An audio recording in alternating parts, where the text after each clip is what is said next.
You are listening to the Stop Binge Eating podcast with Kirsten Sarfty, episode number 279.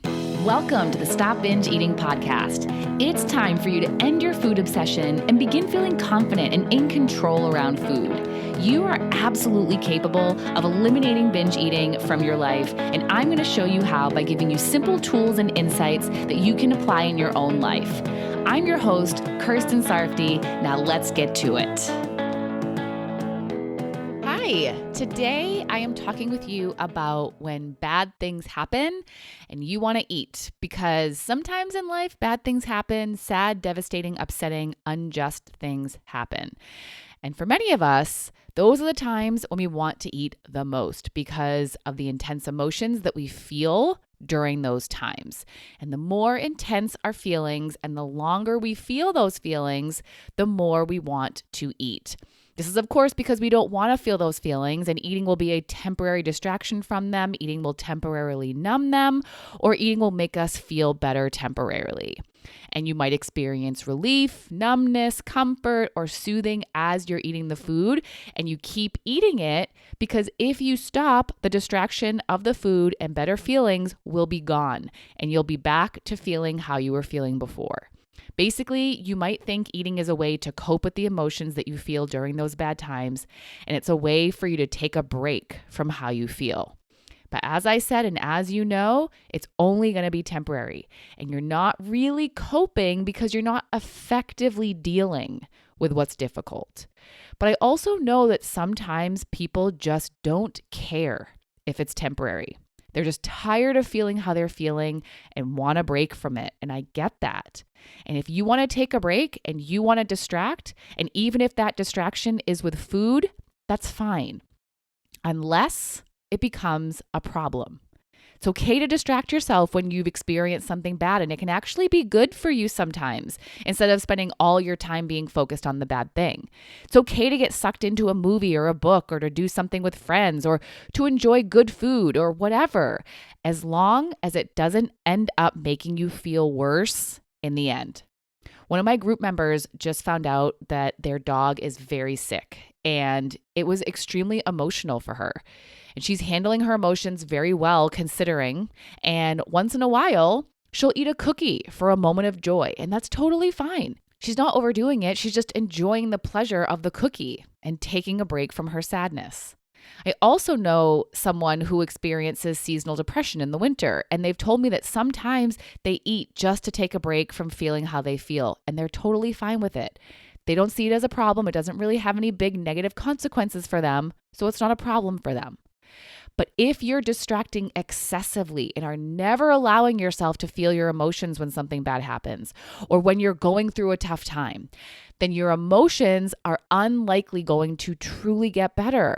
Eating isn't really going to fix anything. It's not really going to stop you from feeling how you feel. Those emotions are just going to come right back once you finish eating or aren't distracting yourself anymore. And usually when we eat excessively to numb away or distract from feelings, we end up feeling worse afterward. The temporary relief from emotions actually leads you to feel physically bad and emotionally worse afterward. So too much distraction or distractions that lead to negative outcomes are not going to help. And also, we just can't distract ourselves 100% of the time, no matter how hard we try. Emotions are persistent. And if there is cause for an emotion, you will feel it, no matter how hard you try not to. Your emotions want to be felt. They don't want to be shoved away. They want to be heard. They want you to address them, nurture them, and embrace them. But too many of you are unwilling to. When your emotions are intense or when they are there for a while, you stop taking care of them and try to ignore them or push them away. That's not going to be a useful way to handle them. What will be useful is, in this order, to first allow your emotions to exist and be there in your body, and second, to work on your thoughts that are causing you to feel how you're feeling. Most people want to skip that first part where you just feel it, but it is so important that you don't. If you do try to skip it, if you try to skip the part where you feel, it's likely that you will end up creating an outcome that you don't want to, like binging or some other negative outcome from trying to feel better through too much distraction. And if you try to skip it by jumping to the second thing, which is trying to change your thoughts so you can feel better, it simply might not work. And for those of you who might not be familiar, changing your thoughts is what will make you really feel better because it's your thoughts that cause you to feel the way you do. It's not the thing that happened, it's what you think about it. This is why when something bad happens, we don't feel the same intensity of emotion or sometimes even the same emotion forever. Our emotions change because our thoughts change. For example, if someone breaks up with you or divorces you, you may think about it in a devastating way when it happens and soon after it happens. But months or years later, you might feel differently. The breakup or divorce still happened, but your thoughts about it changed. That's why you feel differently or why your emotions aren't as intense. You're thinking differently and maybe you're just thinking about it less. Basically, thoughts change and then feelings change. So if you truly want to feel better after bad things happen, your thoughts need to change. But trying to change your thoughts right after the bad thing happens is sometimes very, very challenging, maybe even sometimes impossible. This is because when the bad thing happens, we tell ourselves a story about it. We have thoughts about it. We have opinions. We have interpretations. And they can be really hard to change and get out of when the thing that happened is fresh. It's hard to shift away from the thoughts creating devastation, sadness, anger, disappointment, etc. in that moment.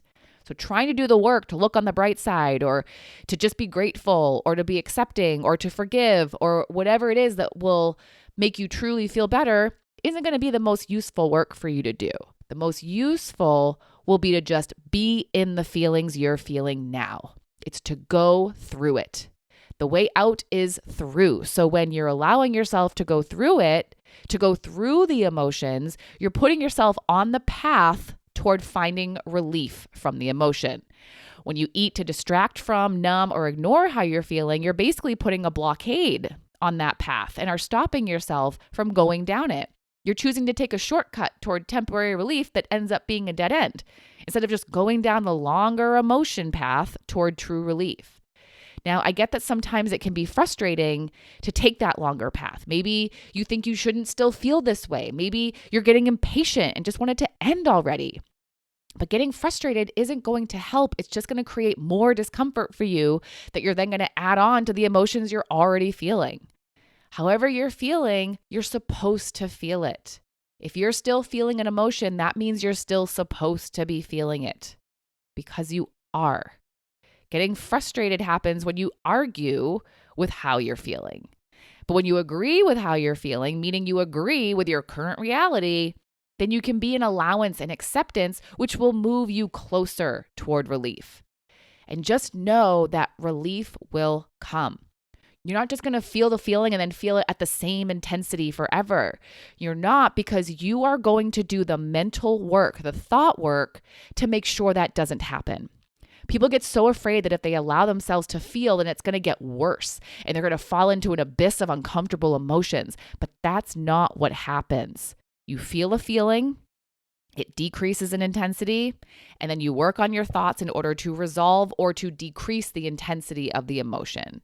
I just want to say that not all emotions will be fully resolved, especially when really bad things happen like death. I personally have not experienced extreme grief, but I have people close to me who have. One of them experienced a miscarriage, and after getting help, she explained to me how she believes she will feel grief forever. But it has already become easier for her to manage it and live with it, and the intensity or frequency of feeling it has decreased. So it's not what it once was. It's not still as intense or as frequent as it was. And because she's worked on her mind, on her thoughts, she also experiences other feelings about the miscarriage that don't feel painful, like love. But when bad things that aren't as extreme as death happen, most of the time we can resolve the emotions we feel and feel differently about what happened. The intense emotions will pass, and in most cases, you will move on to feel different emotions, less uncomfortable emotions, because you will do the work to change the story you tell about what happened. But until then, you will feel the emotions you feel. You will feel them because binging and eating excessively is just going to add more bad. Now, I want to tell you about an experience I had recently that actually inspired me to do this episode. And as I'm telling you the story, you're going to hear examples of things that I've talked about in this episode. So something bad happened to me, and it wasn't the worst thing that could happen. Some people may not even understand why it was as bad for me as it was, but for me, it was really bad. And I just want to say that we really shouldn't judge people for what they get super emotional about. If you or someone else is emotionally affected by something, your and their feelings are valid. We all have different things that are important to us, and we should respect what each person finds important to them. So, that being said, the bad thing that happened to me was that on October 2nd, I fractured my tibia and sprained my MCL. It was a tibial plateau fracture, which means the top of my shin bone was cracked and the ligament on the side of my knee was sprained. And it happened while I was surfing. I fell off my board onto my feet in very shallow water. And because I fell instead of intentionally jumping, I didn't prepare for the impact, which was apparently a lot. I'm guessing I didn't bend my knee and I twisted it. So that's how it all happened. And I couldn't stand up because when I tried, it felt like my knee was giving out. So my boyfriend came out of the water and helped me and carried me up onto the beach. And as I sat there, I was feeling a lot of pain. It hurt, obviously, and I was crying, but I was in tears mostly not because of the pain, but because of what was going on in my mind. I was sitting there, unable to walk, having my boyfriend and my friends remove my wetsuit from my body, and I was just thinking about all of the things that I couldn't do now. Now, it was just an injured knee, so of course there were things I still could do. I could still work. Thankfully, my job doesn't require me to walk or to use my left leg. I could still talk. I could still spend time with people. I could still use my arms. But my brain didn't want to think about any of that. In that moment, none of that mattered. What mattered, what was important to me in that moment, was that I couldn't go to tap class, which is one of my favorite things. I couldn't finish the season in my volleyball league. I couldn't go for walks, which I did on most days. I couldn't surf, couldn't paddleboard, and my boyfriend and I were going to do one last camping trip for the year that weekend, and now I couldn't do that either. I just kept thinking about all of the things that I couldn't do now. Yes, I knew it was temporary, even though I didn't yet know what my injury was, but it didn't matter. My personal life was rocked. I am an active person, and all of these activities that I usually do, I couldn't do now. And I was extremely sad, disappointed, devastated, and also angry at myself. I know it was an accident, but long story short, I kept thinking that I shouldn't have even stood up on the board when I caught the wave. So as we were driving to urgent care, my boyfriend asked me what was going on in my mind. I told him that I was having a pity party. And I was thinking about all of the things that I couldn't do. And what I really appreciated about him in that moment, besides him already being so extremely helpful and taking care of me, was that he didn't downplay how I was feeling. He didn't try to make me feel better, and neither did I. I was very aware of what I was doing in my brain, but I didn't even try to stop it. I just allowed it to happen. I didn't try to look on the bright side of what I could do. I mean, maybe a little here and there, but mostly it was just downside. And I just let myself feel bad, not because I wanted to, but trying to make myself feel better just wasn't working. Whenever I'd come up with a bright side, like at least it was my left knee so I could still drive, my brain would offer something that I couldn't do. And I wasn't going to fight it. I was just letting myself think how I was thinking and feel how I felt. And then after the urgent care visit, where no answers were given, we got dinner and brought it back to my place. And what I chose to eat was light and nutritious.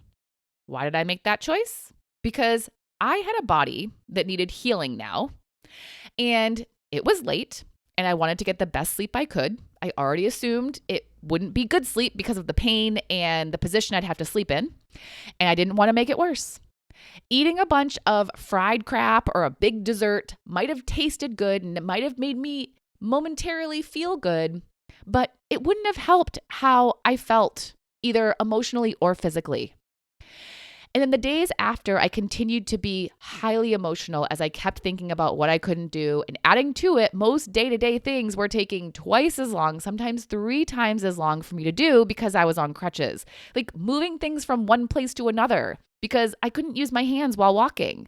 So there was a lot of frustration and there was also a lot of mental exhaustion. And I let myself feel it all. I didn't hold back tears. I didn't try to talk myself out of it. I let myself be in it. And I didn't eat to make myself feel better. Part of it was because I knew it really wouldn't work. Part of it was because I knew it would make my exhaustion worse. And one other reason was because it was a pain in the butt to eat anyway. Because moving a plate or a bowl from the kitchen counter to the couch was a whole process with the crutches. And I could have stood in the kitchen and eaten, but standing too long in the beginning of all this hurt. So that was something that made it easier to not overeat. But mostly it was me not wanting to make things worse. I already felt bad enough. I didn't need to make myself feel worse. Plus, my body needed to heal and I didn't want to overdo it and hinder the process. So I let myself be in the pity party, but I knew I wasn't going to stay there. I wasn't going to let myself. I knew that the feelings would become less intense with time, and I also knew that I had the ability to change how I was thinking and feeling about the whole thing. I wasn't going to spend the next however many weeks or months feeling sorry for myself. So I was prepared to sit down and do some thought work, and if needed, get coaching. But thankfully, I didn't really have to. As the days went on, I slowly moved into acceptance, which was where I would find the relief from my emotions. I wasn't going to be happy about not being able to walk without crutches, but I could accept that this is what's happening now and it's temporary and I'll be okay. And my brain got to that place on its own. Now, had it not, like I said, I could have done the work to get there. It's the same kind of work I do with my group members in the Stop Binge Eating program quite often when bad things happen, like binges. And I was prepared to do that work. But as it sometimes happens, my thoughts shifted on their own without much effort on my part. And then there was one more day of intense emotion. It was the day I got the results of my MRI. And before it even happened, I was saying that I just wanted to get the results, find out what's wrong, get my treatment and recovery plan, cry about it all, and then move on. And when I was at my doctor's appointment, I felt emotions. I cried on the way home, and I cried when I got home, just as I expected, and I let it happen. And when I got home, I texted some people to share my results, and one of those people called me to talk about it. And as we were talking, they asked me if I was sad, and I said yes. And they told me I shouldn't feel sad. And then they proceeded to try to get me to look on the bright side. And they were saying, well, at least it's not this, and at least you can still do this. And I did not like it. Basically, it felt like they were invalidating my emotions and telling me how I should feel. And when they said it again, that I shouldn't feel that way, I couldn't let it slide. I told them that it is how I feel, and I should feel this way. I'm upset. I told them that I understood that they were trying to help and trying to make me feel better, but it wasn't the time. It was the time for me to just be in this feeling. And then they brought up the fact that I'm a coach. And I told them that if I was coaching someone that was in the same moment, then I would recommend that they just feel how they're feeling. And that's exactly what I did when I was coaching someone whose husband wanted a separation and someone else whose mom had just died, and the person I just mentioned before whose dog is really sick. They weren't ready to feel better or change their thoughts about what happened or what is happening. The best thing they could do was to just feel. So for the rest of that day for me, I went through the emotions and was then back to acceptance. And I'm still there now most of the time. I still can't walk without crutches. So of course, there's times of frustration about how long some things take for me to do on crutches.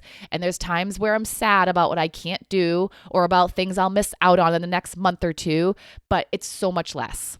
Instead, I'm focusing more on what I can do, and I'm grateful it's not worse, and I'm grateful it's only a few months of recovery, and I'm doing my best to enjoy my free time, even though I can't do the things that I want to do the most. Feeling and then working on your thoughts is how you're going to get through the hard times. You're not going to do it by eating. That's just going to create more hard times. Now, I am aware that I am probably more experienced than some of you at feeling emotions. I've put in the practice and now I am willing to feel any emotion, no matter how intense. So if you're not as experienced at feeling emotions, when bad things happen and you feel a lot of emotion and it's intense, it might be challenging. So I recommend that you practice with the smaller day-to-day emotions that you feel. Practice feeling the smaller ones. Get more comfortable with feeling them so when the bigger ones come, you'll be ready. And you'll be ready and willing to feel them for as long as they are there. That's one of the most important parts of feeling feelings and feeling urges as well, being willing to feel them for any amount of time. You don't know how long they will be intense and how long they'll be in your body. But what you can know is that you are capable of feeling them for as long as they are there. And you will be so much better for having done it. You will find true relief and you will also feel proud of yourself. And one more thing I want to say about all of this. If something bad happens and you feel intense emotions for a while and you do end up overeating or binging, do not be hard on yourself. Do not judge yourself. Don't mentally beat yourself up, especially if you're someone who is still working on feeling emotions. But even if you're someone who's gotten really good at feeling emotions, you are not perfect. You are a human who doesn't want to feel uncomfortable. Sometimes you feel driven to fix your discomfort with food, and sometimes you might do it, and you are okay. Beating yourself up about it and being hard on yourself isn't going to help. So be kind to yourself, be compassionate and have understanding and know that you are doing your best. That's something that was really helpful for the person I mentioned whose mom died. When it happened, she had already done a lot of work on feeling emotions. So thankfully, she wasn't binging like maybe she would have if this happened months or years ago. But there were times when she'd eat some extra joy foods, and she comforted herself with her words anytime she did. She would remind herself that she's doing her best, and she was. She really was, and her best included some overeating. Be gentle with yourself when you go through rough times and when bad things happen. Be gentle with your emotions. Let them be instead of trying to force them away. Be gentle with your thoughts. Work on them when they are ready to be worked on. And be gentle with yourself if you make mistakes. You are doing your best. All right? Well, I hope nothing bad happens to you for a while, but if it does, or if you're going through something right now, I hope this helps. Bye-bye. Thank you for listening to the Stop Binge Eating podcast. If you like what you heard today and you want more, go to coachkir.com/free. That's COACHKIR.com/free to get some awesome free stuff to help you stop binge eating.